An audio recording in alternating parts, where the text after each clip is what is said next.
Welcome back to TML Weekly. This is Season 2, Episode 20. As always, brought to you by Bjorn and Don Cherry Sports Grill. So today we're just going to touch on the trade deadline, the past couple games coming out of the Four Nations break. So we'll start off with you, John. How do you feel about the... Listen, I mean, how do we not like the way we started this? I mean, this is the exact way I think that we all wanted this team to come out of the break with. Marner coming off of the ultimate high there with the goal to set it up. He looks like he hasn't missed a beat. I do want to say something. I've noticed something that's been online a lot, and I've been, for once, I'm the guy trying to talk people into reason. Everybody freaking out about Austin Matthews with one goal in his last 10 games, and the world is ending. Listen, everybody relax. Austin Matthews. Oh, you're telling people to relax. I know. This is what I'm saying. When I'm telling you to relax, that's the problem, right? Matthews, listen, he's got one goal in 10 games. He's still got 10 points in those 10 games. He's got 9 dimes. He's playing fine. The Leafs are winning. Everybody take a breath. He's going to be fine. There's if you've watched him all year, clearly you know something's not right. We all know that, right? He's not 100%. He might not even be 80%. But he's playing. He's doing the right things. We're still winning hockey games. Everybody that's worried about Matthews, take a breath. Everything's going to be all right. Do you think they should make Matthews sit out for a couple games, get back to 100% or closer to? I mean, here's the thing though, right? We're winning hockey games, right? Matthews, while he's not scoring. I mean, he scored that goal the other night. That was elite. The Pittsburgh goal, where that puck was off his stick in Brett Hull time. So you know what? If he's well enough to play, but he's not 70 goal pace Matthews, but he's still let's be honest about it, right? Austin Matthews at 50% is better than guys that are probably at 100% for the most part, right? So I'm not losing sleep on where he is. I think it's going to round into form. We know he hasn't been right all season, and he's probably not good. I don't think 2 or 3 games of sitting Austin Matthews out is going to fundamentally change what's wrong. I mean, I don't know what's wrong because no one's going to tell you what's wrong, but there's obviously something going on. So everybody that's freaked out about Matthews, he's still putting up points. We're still winning hockey games. He's still playing well. I think everybody takes a deep breath there. I've heard that there's a lot of chit chat now about Joseph Wall giving up a bunch of goals against Pittsburgh, and do we roll with Stolars now? Again, I can't believe that I'm the voice of reason now, saying everybody relax, but everybody relax. When I'm the voice of reason, John, we got bigger problems when I'm the voice of reason. Yeah. It's Armageddon, and all of a sudden we're going to be at war with the U.S. and all this kind of stuff. Yeah, you think there was a trade war happening or something? I don't know. Yeah, you know what? I don't disagree, John, when it comes to Matthews, and I actually had him in my notes here. I've had an opportunity with this last stretch to be able to sit down and watch all the hockey games. I was busy there for a while, and I'd miss every second one, or I'd catch a period there. The one thing that I noticed about Matthews, and I agree with you, totally, nothing to worry about here. Would I sit him out close to the end when you're locked into a spot? Yeah. You got to win this division. You got to win this division. You don't want Florida and you don't want Tampa right away. You want to let them go 7 and come out of it unhealthy, and you get a Detroit or a Columbus or a Montreal or whoever sneaks into one of those wild card spots, right? You're hoping that it's not the Rangers. That's a team that I may not want to play in the playoffs. I may want a Tampa or a Florida over the Rangers because they're better than they've shown, right? Obviously. No, their goalie alone could steal a series. Yeah. Well, so can Florida and Tampa's. But that's right for that matter. Yeah. It's pick your poison here, but you control your fate, go out there and win the division. And then you've got a much better option to play maybe a team that nobody's going to be soft, but somebody maybe that you can get through in 5, maybe 6 games and stay relatively healthy. Florida or Tampa is going to be an absolute battle. It'll be ugly, dirty, early. There's people on both teams that have history, and you don't want that. But what I noticed about watching, I watch the game from a different kind of lens. I think that a lot of people, I think about sometimes, a player as a coach, what I would do. And the one thing that I noticed, and this might be part of the reason why he's not scoring as much, and it has nothing to do with an injury or an ailment or anything like that. If you watch the way Austin is really coming into his own as a captain or a leader. There was a lot of plays that I saw over this last stretch that the Austin Matthews of 2, 3, 4, 5 years ago, when he first came into the league, is going to take that shot every time. Okay. I've seen some very unselfish, very smart plays that he's a shooter, right? You mentioned Brett Hall there. He's a Brett Hall or a Mike Bossy. He's, shot first, pass second. Now that he's in, and you have to, and I can't think of specifics, but 3 or 4 times in the last couple of weeks where, depending on the time of the game, he's made a better play based on the scoreboard than he has in the past. So take for instance, when he lines up for that 1T kind of on the opposite side of where Ovechkin or Stammer takes theirs from. So he's to the left of the goalie in that dot. Usually a little bit lower. Yeah. Correct. In a 1-goal game, power play late, right? I've seen him not take that shot. And the average viewer is not going to know why he didn't take that shot. I've seen him wind up like he's going to take that one-timer from a sharp angle, right? And then feed it almost like a slot pass to the skates that are in front. And that's, that's a good play at any time. But there's a reason for that, because if he takes that shot and it goes over the net and it rims around, right, you got an opportunity. So I've seen, looking at it from a coach's lens, a lot. And he's always been a responsible defensive player, but a very aware of the surroundings. He understands where we are in the hockey game a little bit better, and that's comes with the responsibility of putting a C on his jersey. The other thing I noticed, and I didn't like the Pittsburgh game. I didn't like Wool in the Pittsburgh game. He reminded me of Samsonov a couple of times, like sliding right through the crease and can't get back, and he's flopping, and even a couple last night. Stoller, same thing. I don't know if they resulted in goals, but he overplayed a couple of So those guys are they're in a battle, right? Everybody knows it. Nobody's got that job right now, right? You've got 18, 20 games left to win it. Well, it's Allmark and Swayman from last year, literally. Yeah, and Jack asked me that the other night. He said, "Who do you think they'll go with in the playoffs?" We were watching one of the games, and I said, I said whoever earns it between now and then. Yeah, and he said, "What if the playoffs started today?" And I said, "I'd go with Stolarz." I said, I think he's been more consistent over the course of the year.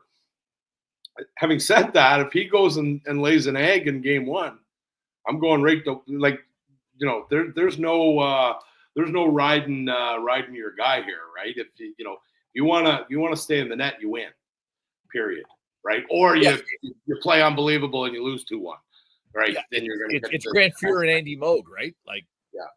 But what I'm seeing with this team, so the Pittsburgh game, you know what? Crosby's not going to let them come in there. When it was 3-0, that could have been a 10-1 game, 10-2 game. The Pittsburgh goalie actually made a couple of saves to keep it 3-0, and then boom, boom, boom, they come back. So you come out of there with 2 points. It was a fun kind of game for a lot of guys playing against Crosby as he gets into the later stage of his national career. Broadcast Sunday afternoon. Yeah, so I get it. And then San Jose did not look like a last place hockey club last night. So if you can say what you want about they lost to San Jose, the way the San Jose Sharks played last night, they were hungry. They came in, they moved their feet. They didn't look tired at all. They didn't look like they were on a long road trip. they came out, and they're young, they're fast. Some of these, the number 2 there, Will Smith. Was it Smith? Will Smith, number 2? Yeah. Oh, the Celebrini's unreal. He's unreal. Toffoli's Toffoli. He's gonna contribute every night. He's that type of player. Right? Is Will Smith not the odd guy though? Like when was the last time you saw a guy playing his position wearing number 2? Yeah, I know. Yeah, like all these guys are coming out with like 97 and 76. There's Will Smith rolling up number 2 up the ice. Like, yeah. But you know what? I thought it was you get a point out of it. I'm okay with that, right? When you bank points and you win games early in a stretch, you can afford to take your foot off the gas maybe a little bit. But I think San Jose earned that. I don't think Toronto gave it that much up. The shots weren't bad. Like I said, Stolars and Wool, maybe they're a little bit comfortable right now. They know I'm going to play tonight and he's going to play tomorrow, and then I'll get to go back in on Thursday. And I think, if I'm coaching that group right now, I'm going and having a meeting with the 2 of them and their goalie coach and, whoever else. And I'm going to say, hey, guys, you got an opportunity here. I said, did you see Binnington win the Four Nations Cup? Do you know why he won the Four Nations Cup? Do you know why he had an opportunity to play in the Four Nations Cup? Because he was a relatively unknown, and he took the St. Louis Blues team that I happened to be coaching at the time and really, punched us right through to the end. Right now he's playing for Canada. He's a starter at the Olympics next year, right? And then you look at Stolars is American, isn't he? I think he's American. Yeah. He could be in the mix there. Will could be in the mix here, right? So that's the conversation I'm having. And I'm saying that, like I said earlier about winning the division, guys, we got to win these games, right? So, these games right now are going to determine, our kind of path when we get going in April. And, very, very important that you guys take it seriously, blah, blah, blah, blah. And if you need some work, so challenge them, bottom line, just challenge them. But the puck management and the structure, I've seen more little kickouts, right? I call them kickouts, right? So, and this wasn't allowed when I played hockey. So if I was a defenseman and I'm pinned in the corner, no coach I ever had at any stage of my career would have been okay with me kicking it out in front of the net to a defenseman, right? Never. It goes up the wall or you eat it. It never comes to the middle. Once a shift on a breakout, or if they've got a heavy forecheck in on the Toronto D, once a shift, it's a quick kick out to whether it's a defenseman or the offside winger I've seen down there getting that little play, and then it's boom, boom up the boards. They're doing, all 4 lines are doing it. They're doing it with confidence. The defensemen are confident that when they kick that out to the slot, it's not going to get picked off, right? And to be able to have that structure as a team, get a lot of pucks out. A lot of pucks out when you trust that everybody's going to do the right thing to get the puck out, because everybody's got to kind of play their part here. Because if they know what you're doing, they're going to try to get in that lane or at least get a stick on it. Is that a Mike Van Ryan thing? Do you think that's Mike Van Ryan coaching? Yeah, I mean, it could be, but I just think it's, if you go back and watch some Blues tape, I can remember Parayko and I can remember. It's an interesting point though. That's why I'm asking though, right? Like, is that a combination of Berube and him then talking about it? For sure. But it's also having the personnel, right? Like you've got to trust everybody, every single guy in your lineup to be able to execute those kind of plays, because it's in the back of your net if you don't, right? So the strong side winger has to kind of almost look like they're going to keep the D back, because that's the threat. On that little kick-out play, it's fake. It's the fake, right? Yeah. So, and so to that end, though, how much of that, and I'm speaking strictly from a coaching perspective here, how much of that also goes back to maybe Curtis Sanford and the development of Wall and what Stolars has brought this year? Because I think, and again, this is me looking at it now going, I feel like this is the first time in a long time where we legitimately feel like you know what? Even when we drop the ball, even when we screw up, the defenseman doesn't cover, the winger doesn't come back. You're not terrified. Nope. That if the guy gets in, something's going to happen. I think we legitimately feel like they bounce whether back now. They bounce that's back. right. They get scored on. They don't bury their heads. They get going and move their feet and get the next one. Right. You know what? We watched. So I was out with Kara and I were out for dinner on the Friday night game when they were playing the Rangers, and the Rangers scored that goal midway through the third period to tie it up, and then Matthew Nye scored. About a minute and a half afterwards on a great play. And I remember Kara looked at me and she just went, you know what, Dad? There's the difference. In years past, that's not a play that we're making. The puck's not going in that net. This year, it's happened multiple times where we've needed a big goal in a big moment, and we've just answered the bell. And so, you know what? I really like that in the Rangers game. I thought it was great to see. But I also their power play doesn't have the numbers it should, but they're snapping it around, man. Like, it's ridiculous. The possession when they have the and a lot of times that line, the big line with Nyes and Marner and Matthews, when they get a cycle going, it's deep. It's unbeatable. It's right? Deep. Like they can't. They pin teams. And Willie Nylander, he's not getting enough credit for what he's doing on a shift by shift basis. He's dancing out there. Johnny, can we talk about like a pro guy coming home and playing in the summer league at the beer league down at the local rink? The way he's protecting the puck and he's leaning and he's in real good overtime spot. goal against Pittsburgh. That overtime goal against Pittsburgh was like freaking Bobby Orr. Yeah. He took the puck in his own end, did a little dance, came up, moved through 2 or 3 players, cut in over the blue line, and then just snapped it. Yeah. Like if you're still on Willie and you're not giving Willie his props and you want to talk about the William Nylander from 3 years ago where he was getting benched, you haven't been paying attention. You haven't been paying attention. He's a different player, and you know what? And you know who I'm going to give a lot of props to? I'm going to give a lot of props to Craig Berube. I think what he's done this year with Nylander has been spectacular, and Nylander's really blossomed under him. I like it. Yeah, I mean, he lets them go. They've got a leash, to a point where we're going to play like this. But when you get the puck, we're gonna maybe, you don't have to dump it, or you don't have, wait for numbers and stuff. For sure. I mean, the coaching definitely. This core of players, the way they're playing right now, and I mentioned is Matthews going to score 70? No. Is he playing every bit as good? Yes. Right. Nyes is about to explode. He cannot be. I wouldn't trade him for any player in the league other than maybe 5. Right. So I'm going to say something here, John. I've said it before. I'm going to say it again because this is something that's weighing on me, like really with this team right now. And I worry about this with Tree Living. If you do not sign Matthew Nyes, if there's ever been a player in the NHL that's deserving of an offer sheet, I'm telling you, it is coming. Probably getting an offer. It's coming for Matthew Nyes. And if you're the Chicago Blackhawks, and you want him to play with Connor Bedard, why wouldn't you? You'd make that every day.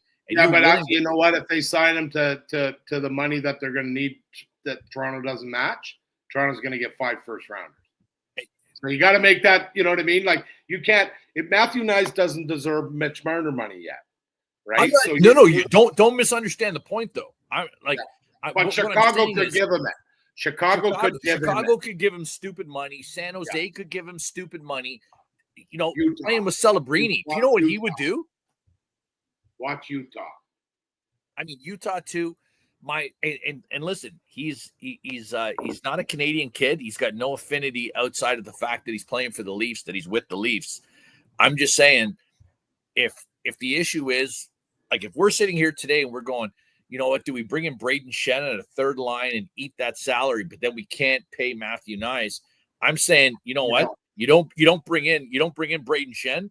You pay Matthew Nyes now, and you roll with it all the way through. That's I'm my Brad take on Treliving that. right now. If I'm Brad Treliving right now, okay, I'm going to have some one-on-one conversations, and then I'm going to sit down with Craig Berube, Brendan Shanahan, 16, 34, 88, 91, Nyes, Robbie Riley, yeah, your core, right? Your guys, maybe the goalies.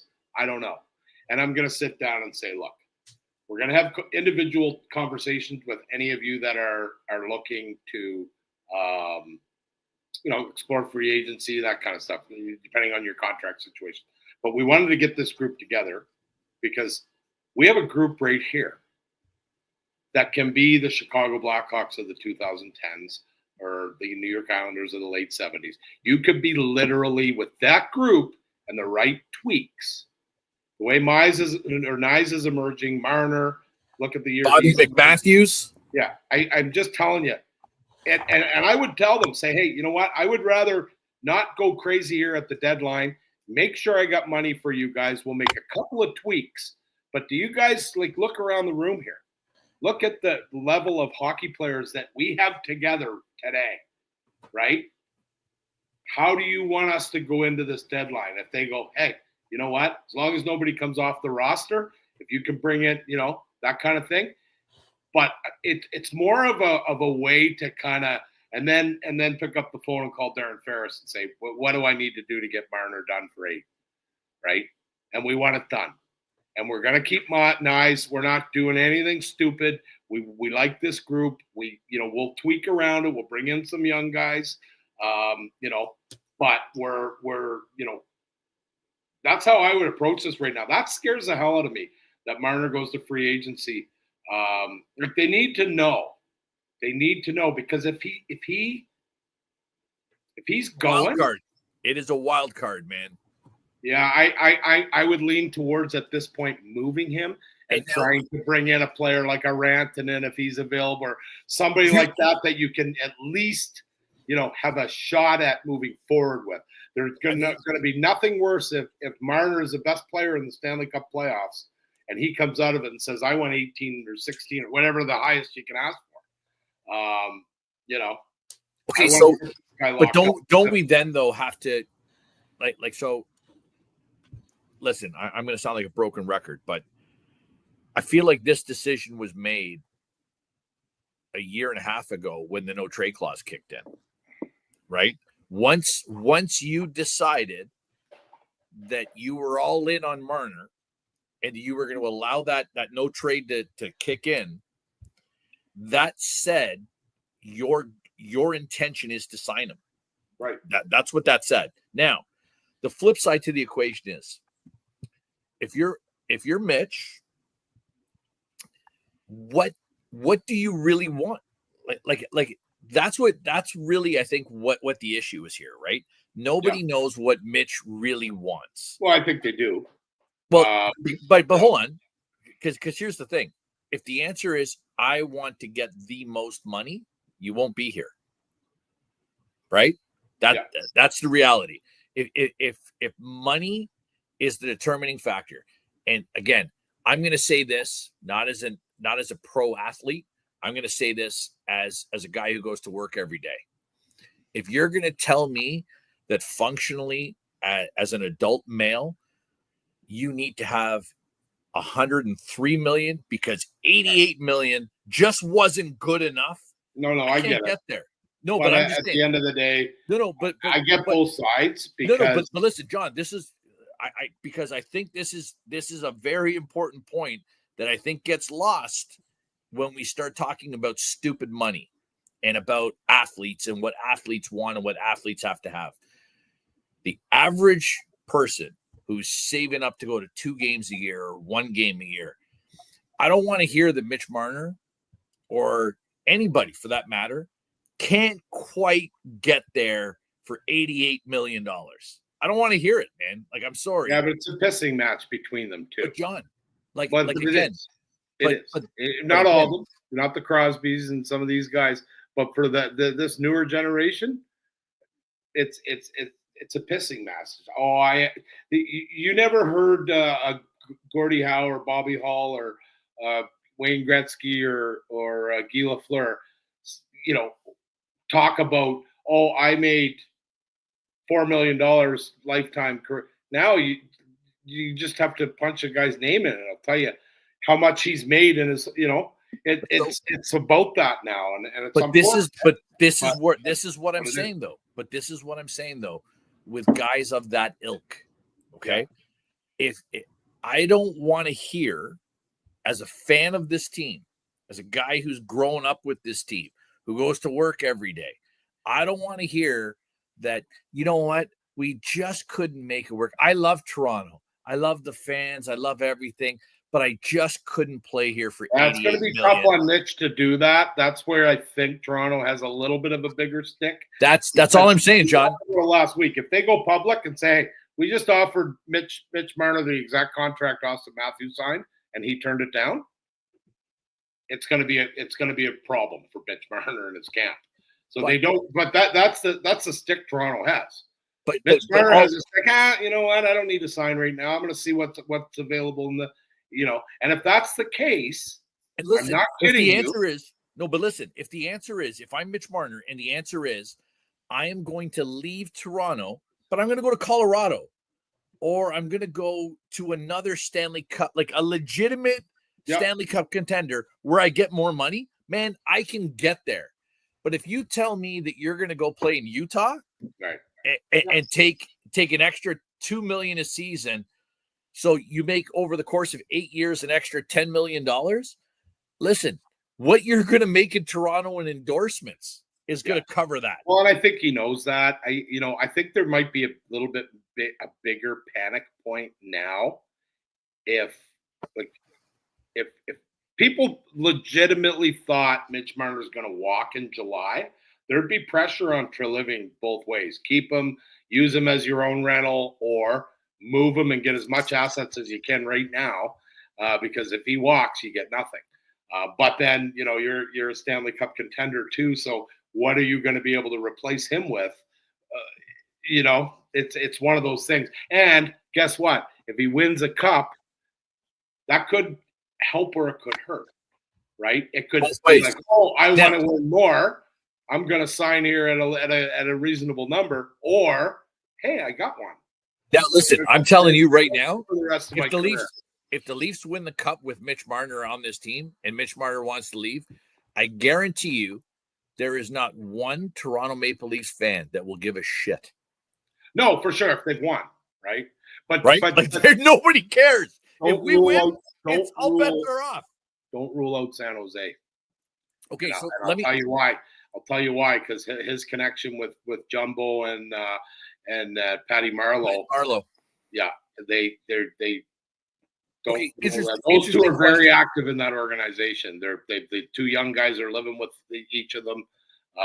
They're part of the player development. They're Jumbo's at the rink every day. Apparently, he's in practice and he's got coffee. 2 things there. If you're Mitch Marner and you leave Toronto to sign in San Jose, I'm not interested in you as an athlete anymore. I'm just not, right? Because then you're not interested in winning. You're interested in getting. Well, you don't know that. But we saw them play last night. That's a good hockey team if they get going. Yeah, so because they would be leader, a top tier guy like him, and hold on, they're not as far away as you think. You're going to tell me that San Jose would be the first last place or second last place hockey team to show up in Toronto under the bright lights where most of their players are from and play like hell? That's a reason? No, man. I'm not interested in how you play against Toronto. I'm interested when you show up on a Tuesday night in Dallas, and then you show up on a Tuesday night in Minnesota, and you know what? You get beat 7-1. Don't talk to me about how you showed up in Toronto when everybody's paying attention. Yeah, but wouldn't a guy like Mitch Marner, a top 5 player, top 8 player in the world, help a team like San Jose? Yeah, but are you trying to win a Stanley Cup if you sign in San Jose if you're Mitch Marner? Depends. Yeah, I think most hockey players are trying to win a Stanley Cup unless they're at the end of the career. No, they're not. Yeah, they are. Most guys are trying to get paid. Oh, now here we go again. No, most guys are trying to get paid. Yeah. Okay, let's touch on the trade deadline coming up soon. It's Friday at 3 p.m. is the cutoff. So between now Oh, and then, Nolan, but Yeah. before we jump into the trade deadline, let me ask you and John a quick question. It won't happen, but if it did, would you trade right now Mitch Marner for Mikko Rantanen? If Carolina phoned you and said, "Hey, if Mikko would extend or sign, no, let's say he wouldn't. We're just doing a straight rental for rental. We don't know. then no. Like both. No, No. you wouldn't. Okay, Nolan. I think I would because he has money retained, so he's only making $4.5 5 million. They retain on that. It's You 2.3. get someone else, but Yeah. but we know the chemistry that Marner has with Matthews and this team and the penalty kill prowess. It's an interesting thought, though, right? It's an interesting thought for two guys that But are. if I thought Mitch was going to walk in July or want to price himself out of this club, and I could get Rantanen that wants to play here to lock in right now at a number that we want Mitch for, and you've got that guy, you got that top six, elite player. Now, let me ask you this question: knowing the history of Mikko Rantanen when he's playing with Nathan McKinnon and Cale Makar and those guys, and you see how Nikas has performed with them in Colorado, and then you look at Rantanen has been, will we call it less than spectacular in Carolina? It's a system. No, but like, would that give you pause then? Wait, I mean, no, because it wouldn't give me pause just because Rob Brindamore is the most boring coach in the National Hockey League. His teams do not play a fun, exciting style of hockey. Never have. Rod was a great player, and he was a defensive forward and muck and get pucks deep and hit, and that's what Carolina does. They have some skill, but they don't play a very fun, entertaining product. No, they're New Jersey. Yeah. A reincarnate of the 90 Devils, but you put a guy, so they got to figure out what they are, right? Like, so you don't bring a Mikko Rantanen into this group. Maybe you bring a Braden Shen into this group, or somebody that maybe fits your style a little bit better. But I mean, that's their GM is an analytics guy. I don't think he can skate. So he's basically crunching numbers and looking at advanced stats and all these different goofy things that they do now, instead of watching the player and watching the highlights and shifts. Watch 15 games of what this guy's done and sample size for what you need as an organization. I don't think they thought that through, to be honest with you. Okay. Yeah, I agree. Yeah, I think the owner's a little goofy, and he gets excited, and he go get that guy. That guy's available. Go get him. Not understanding that okay, is that what we need? Right? We know what Toronto needs, so segue right in. What do you think, Nolan? What do I think the Leafs need at the deadline? Yeah. So the two players I target would be a forward that's kind of off the board is Gabriel Peugeot from the New York Islanders. JGP, okay. Right-handed center, as this year and next year making $5 million. If they retain $2.5 million, I think he's a perfect third-line center. He's a honey badger, smaller guy, but he gets in there. He's kind of a Yanni Gourde, and he's proven to be clutch in the playoffs. 4-goal game a couple years way back with Ottawa. I just think he's a perfect fit for the third line. And then bringing back Luke Shen. In the playoffs, when we won, only time we won a round in the past 10 years, had him play with Riley. They outscored the opponent 6-1 with them on the ice. And I think it's two. Who would be angry if you brought back Luke Shen? No. Like literally nobody in the world would be angry if you brought back Luke Shen. No, I mean, I look at it, again, and we talked about it last week. Who's selling? Obviously, Boston is now, so we know that. So now, great question though, John. I'm glad you brought up Boston. Yeah, because I had Nesson on all day today, and let me tell you, there is all kinds of talk about what to do with Marchand. Do we think Marchand is out? I don't believe for a second that Marchand is actually available. I don't believe it. I think he is. Yeah, I think they're looking at A flipping. complete retool? Yeah, I do. That would be seismic. Well, I think they're going to have to, because if you look at the Heat, look at the way the Swayman thing got handled. Now they're coming out. They're, I think Marshy is available. I don't know how healthy he is and at what cost. Week to week.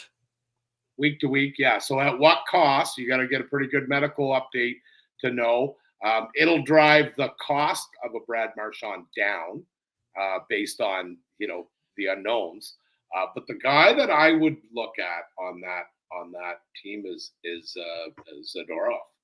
I would look at Zadorov. Well, he hasn't worked at all. If we're going to be honest, Zadorov has not worked at all for what they signed him for or what they thought they were buying. He just hasn't worked. For 6? He makes 6. No, but don't misunderstand. Zadorov's been a disaster with them. He has not been. Yeah, but they've been a disaster. Right? I understand that, but Zadorov was supposed to be the steady guy that you could rely on, and he was the one guy that you weren't going to have to worry. Well, they brought him in to be a top pairing, and he's not. And he's not. He's a middle to a 5-6. But for $6 million, I don't know. He's a big, mean guy that I look at. I mean, so what I had on my list is I had both Shens, obviously. You could reunite them. I had the Tanev boy in Seattle. Chris Tanev or Brad. What's his name? Yeah, he would be a good depth guy to come in. You mentioned him earlier, Yanni Gord. I like him, and I like Brock Nelson. If he were able to come on, I would rather have Brock Nelson than Scott Laughton. If Nelson could 100%, he's fast. He would fit in with I look at if you could get Brock Nelson playing with William Nylander, and the speed that those two guys could create on the rush would be absolutely sick. So yeah, I mean, other than that, you got some guys from within. There's I love the Benoit and who's the other defenseman there? Timmins.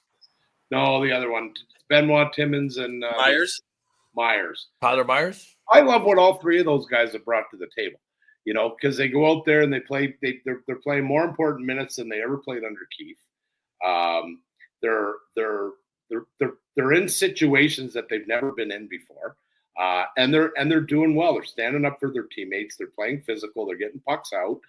They're getting pucks deep.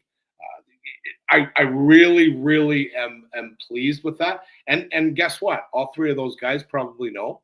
Maybe one of them's in the lineup at playoff time, because they're going to do something here. You're going to get guys back. This is just, but they're out there and they're busting it. So if you've got number 7, 8, and 9 that have played 60 games this year and are ready to jump in when the inevitable happens and you get a guy or two down in a series, and you got guys that can walk in that have played the minutes and the level and the compete that they have all year, because normally you're bringing in a guy that played 60 games in the American League and 10 in the National League, right? That's your call-ups in the playoffs. So I think they're in a really good position. You know what? I'm going to go a little off the board here, and I'm going to say to you, I think one of the guys that I would really, really like to see get an opportunity here that is from within. I feel like I'm the Blue Jays here, and I'm talking about development from within. But is Alex Steves. You know what? I've listened. There's been a lot of talk about the great resurgence of Nick Robertson over the last, 8 to 10 games.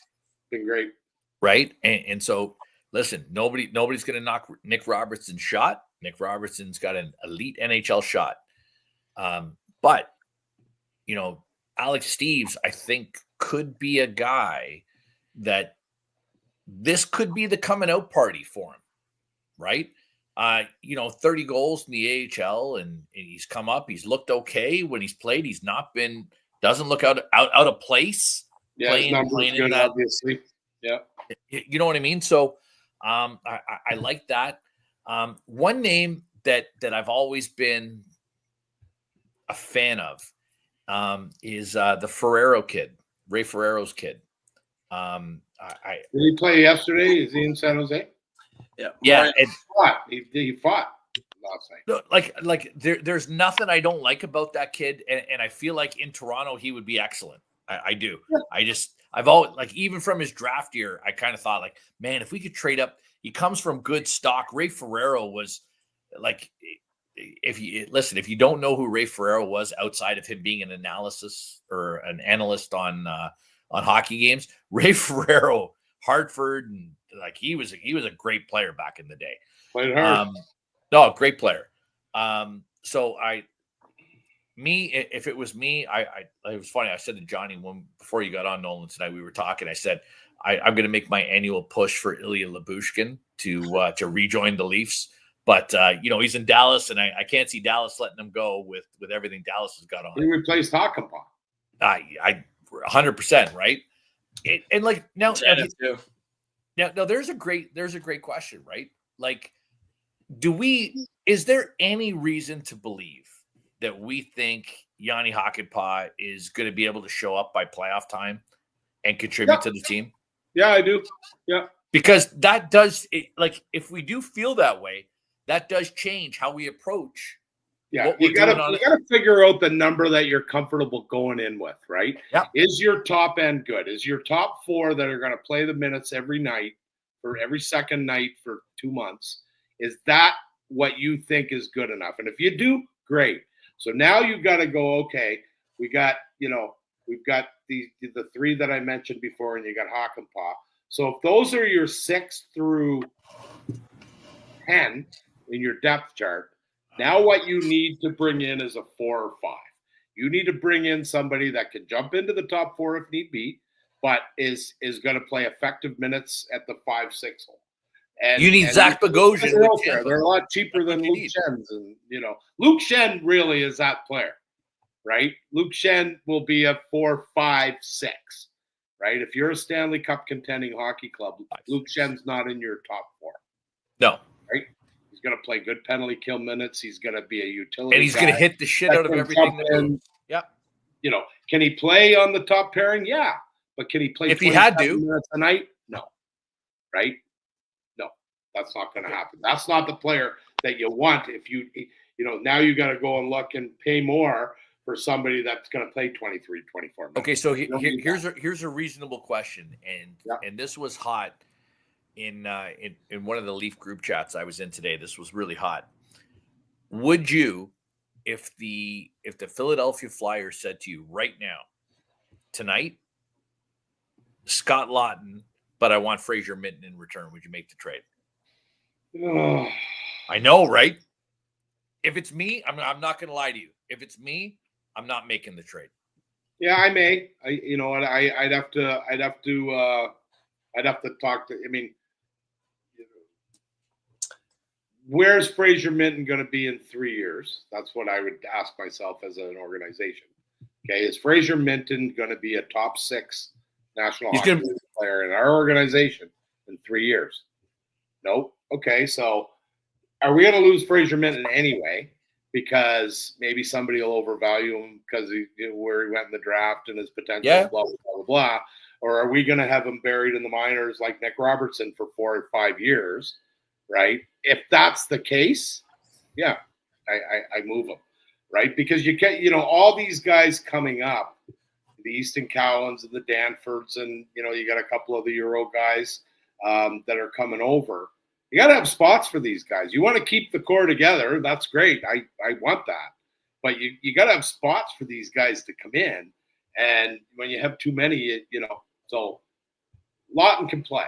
Laughton would be an absolute great addition. I'd rather get a second line center and move JT to third, but John, I agree with you. I've been saying that for 2 seasons now. Yeah, so that's where I see Schenn coming in would be an ideal kind of, a Brock Nelson would be, like I said, you put him with Willie on the side, and if it's Brock Nelson or Schenn. Yeah, Benton's going for sure. I think you take Brock Nelson over Luke or over Braden Schenn. Yeah, I mean there'd be an internal debate, but then I would bring in some sandpaper for the bottom 6. That's what you're getting with Braden Schenn, is you're getting a guy that can play in the top 6, and then he could go down and play some 4th line shifts getting pucks deep and banging and, fighting Kachuk or whoever you're playing that's acting up. Braden Shen and Luke Shen tick a lot of boxes for a hockey team going into a playoff run. A lot of boxes. I was thinking about this today, and if you could get, and I'm going off the board here, this is not something that is popular, but I'm just saying, if you could go off the board here and you could get Vancouver to retain salary, okay, and it cost you Easton Cowan and Fraser Minton and a first round pick, but you could get them to retain half salary on Elias Pettersson. You guys don't think, like, I'm just and hear me out though. Hear me out before you say no. With the level of quality of high elite players that we have here, do you not think that we could bring Elias Pettersson back? Oh, maybe, but I wouldn't risk those assets for it. Okay, that's fair. No, it's totally fair. I might. I'm not going to lie to you. Rempe has more goals than Elias Peterson since January. Listen, I'm right, and this guy's getting all the minutes, all the opportunity. He also is playing for a head coach that is a spitting image of style and the way he conducts himself as Craig Berube, right? Craig Berube, 100%.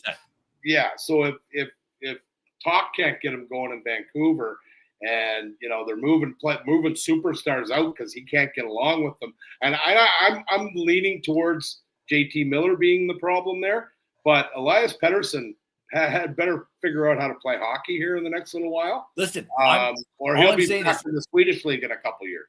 We've seen Elias Pettersson look absolutely elite, top 5 player in the world. Yep. Like not long ago. Nope.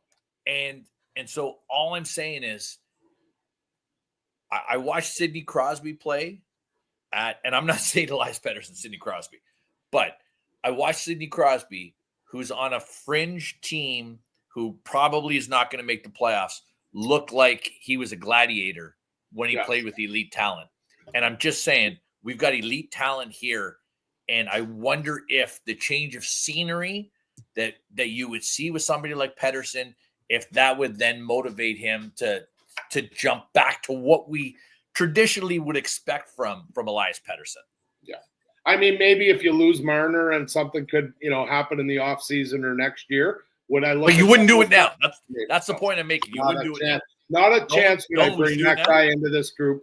And I think I said the same thing on this program a few weeks ago when JT Miller was available. You 100% did, to be fair. Not a chance I bring a player like that into this group at this point of the development and the journey of this group, reasonable, so to speak, right? Like they're close.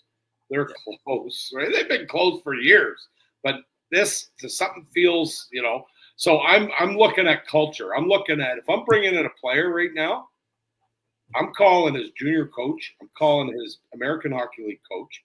Well, then it's Braden Shen, right? Hey, you know what? Then it is. You don't have to call anybody about Braden. That's what I mean. There's guys out there that you want to check the character because you don't want to bring anybody into this situation that's going to upset the apple cart.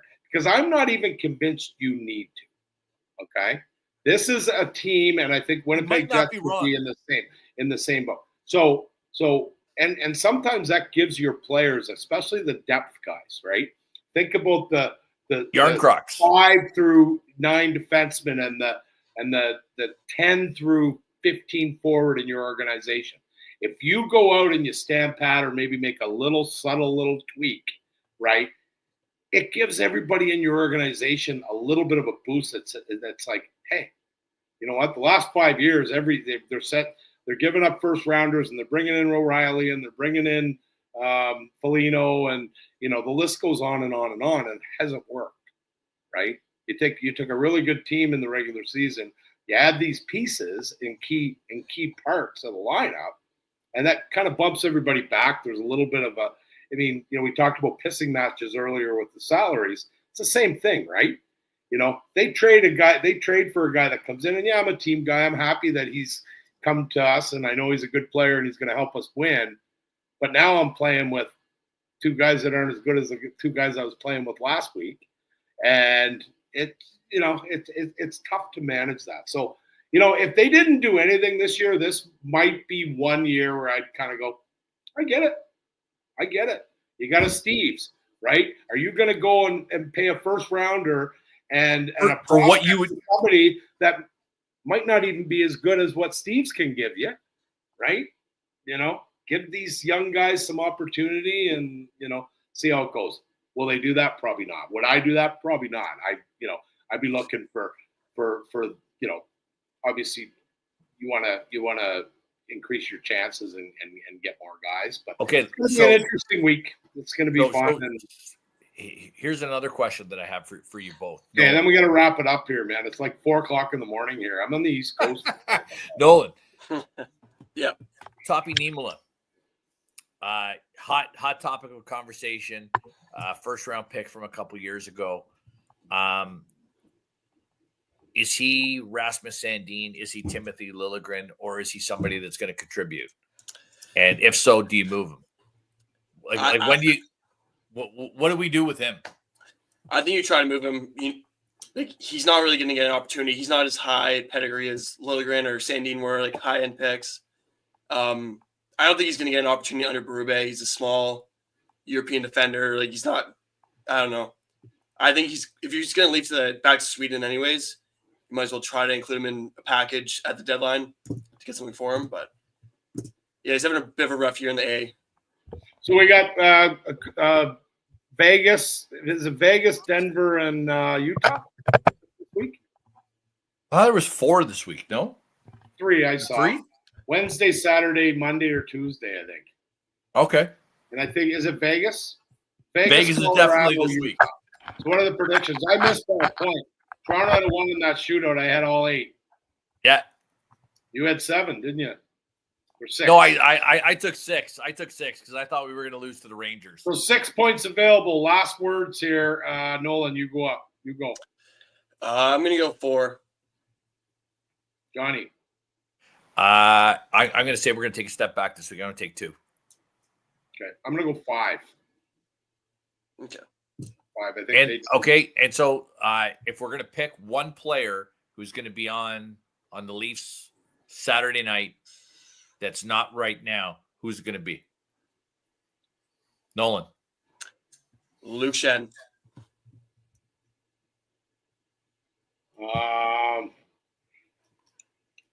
It's a tough one. I'm going to say Brock Nelson. All right. And I'm going to go. Hey, just between you and me, I think Treliving watches this show, and I think we taught him tonight, like, bring Brock Nelson in, play him with Willie, move, JT back a spot. He'll get some better matchups. He's playing great. If he has to stay in that hole, I'm fine with it, right? But if you have the luxury of playing that guy the way he's playing right now, and you can play him with, McMahon and Robertson, right, against some maybe weaker matchups, won't play as much, but quality might help him. At his age, go on a long run and stay healthy for sure. I'll go with the popular pick and say I think it's going to be the Shen brothers reuniting. Oh, that'd be great in Toronto. I think it's going to be good. I feel like the Chief connection there is going to pay out. Oh, no question. He loves him. So anyway, good week. Busy. Happy birthday to Jack. Turns 11 on Thursday. So, if he's listening. Oh, that's a big birthday. Double ones. Yeah. So he's turns 11 on Thursday, and other than that, have a good week, and we'll talk to you guys. By the way, shout out to Bjorn Hockey, Don Cherry Sports Grill.